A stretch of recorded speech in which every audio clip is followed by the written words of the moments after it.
Hey YouTube, I wanted to do a quick little video, kind of a pre-review. Haven't really spent any time on this Scag Patriot mower, but there's not a whole lot of information, not a lot of videos on the Scag Patriot, I guess because this one pretty much took the place of the Scag Freedom Pro Z. They don't make that mower anymore. This one has taken its place. Kind of a step in between the Freedom and I guess the Tiger Cat or the Cheetah would be the next one up. Both of those much bigger, more commercial grade or industrial mowers. This is definitely not that.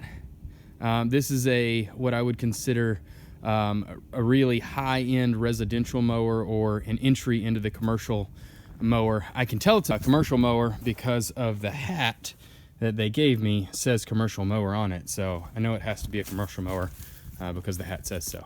A lot of folks will probably criticize the fact that this mower does not have the Advantage or the Velocity deck on it, and that's really one of the big selling points or one of the big features on the Scag mowers.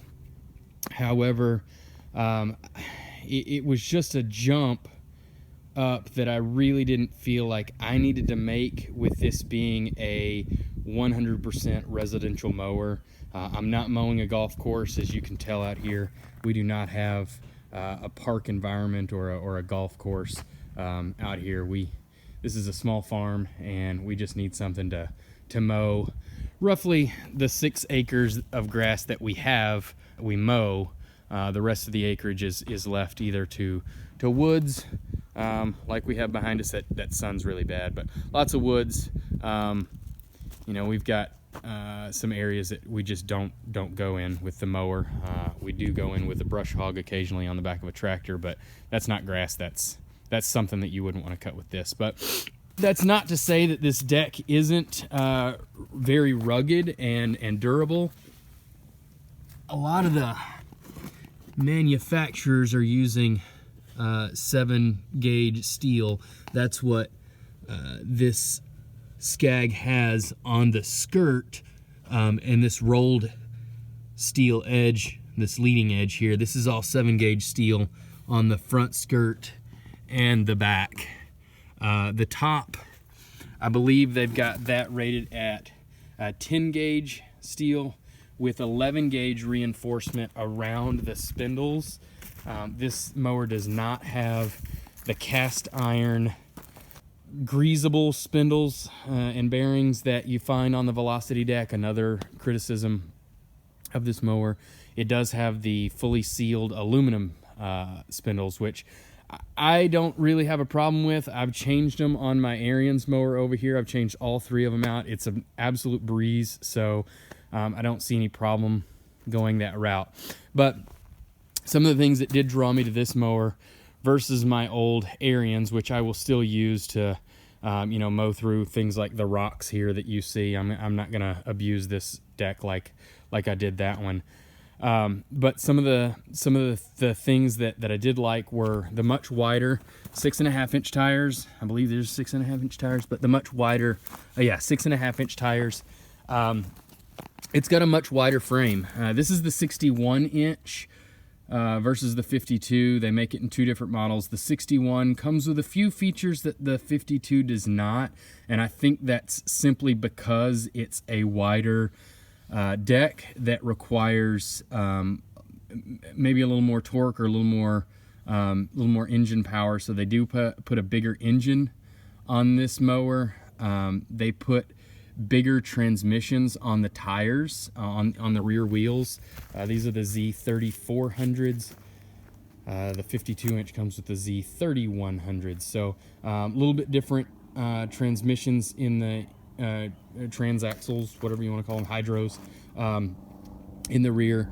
A little bit bigger rear tires, wider deck, obviously. This has the same blades that all of the 61-inch Scags have on it, just doesn't have the Velocity or the Advantage deck on it. This This mower does have an adjustable seat. It doesn't have the adjustable seat like you find on most of the high-end Scags. It's got a little firmer knob here, or you can make it softer by taking it down some. So it does have an adjustable seat. It's got a pretty plush seat. This is a new seat for this model for 2018. It does not have the Tiger Eye hour counter, but it does come with reminders built in to do things like oil changes, air filters, hydraulic changes, things like that. This mower, like I said, this one has bigger tires than the 52-inch. So the 52-inch, I believe, comes with a 23-inch tire. This comes with a 24-inch tire. Not much of a difference, but still a little bit different. These also come with 3400 series transaxles. I'm gonna get under there and maybe you can see. Yeah, Z3400 hydro gear. The 52-inch comes with 3100. So I think that's simply for the larger tires and the bigger deck, just to accommodate for that. It does have the transaxle lockout, so you can put this into neutral and push it around the yard if you had to. Hopefully we won't have those issues because we went with the Kawasaki engine. The Kawasaki FX series engines, little more commercial grade than the Kawasaki FR engine that I have over here. This is a FR, this is a residential. You'll notice that the residential, even though it's a smaller displacement, 691 cc's, rated at 24 horsepower, this one is 730 cc's. FX 730. This one is only rated at 23.5 horsepower. Now I don't know why that's different or less on a larger displacement engine. I don't know if that's because it's commercial grade, if it's higher torque, less power, or if they just rate them differently now than they did on my 10-year-old Ariens over there. So the Scag is also equipped with a brake, which doesn't mean a whole lot whenever you've got the lever that you can simply pull back on. But for me, going down hills, I've got a really big hill that I've got to navigate this thing down, and this brake certainly does eliminate a lot of the drama that comes with going down that hill on a zero turn. Zero turns are notorious for not doing well on hills or slopes, and that really does help stabilize the machine.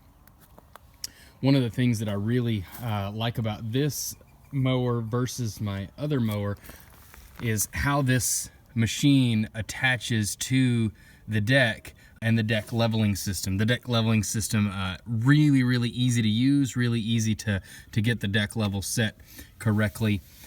This is just, just far beefier components, 1/4-inch steel connecting the machine to the deck. The tensioner idler arm is also 1/4-inch steel. Just components that you don't really feel like you've gotta worry about them breaking. The old Carter pin style with or Lynch pin style, I guess they're little key pins on my old mower. I had to keep a bag of those mower or deck pins available because they were always breaking.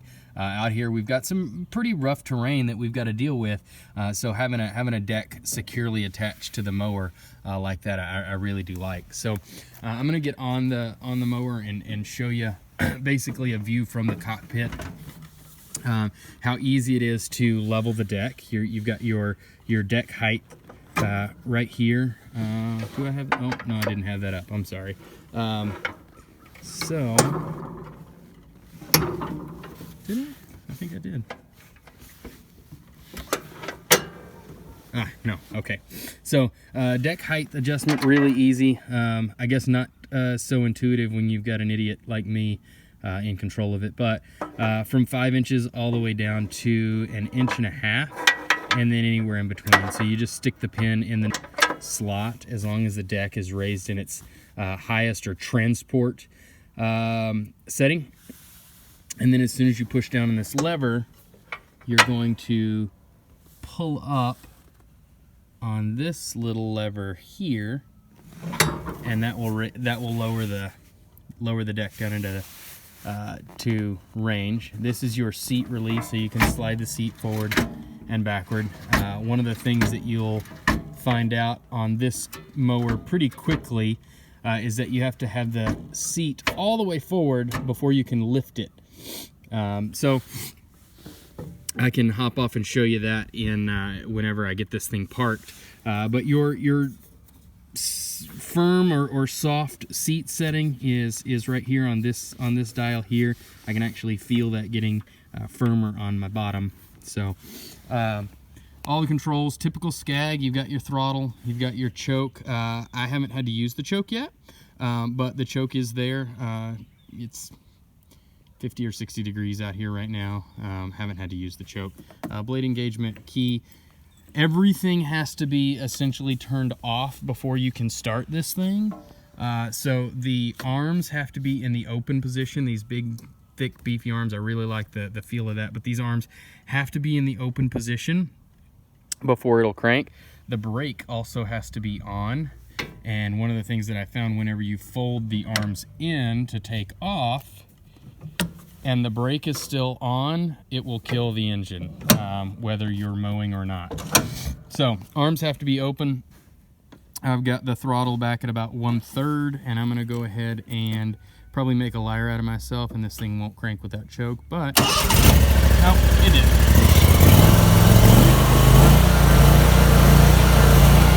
So with the brake on, see, died.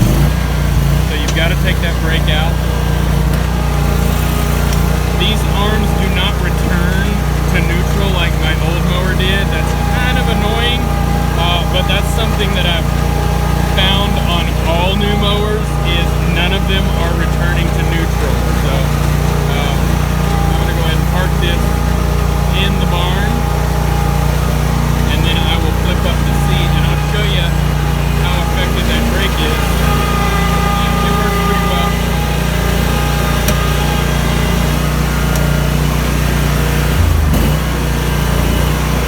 Parking brake on. Throttle this guy all the way back. And we're going to go ahead and kill it. So, like I said, that seat you'll find has to be all the way in the forward position. I'm going to pause this. So that seat has to be all the way in the forward position before you can reach back here and release it and fold it forward.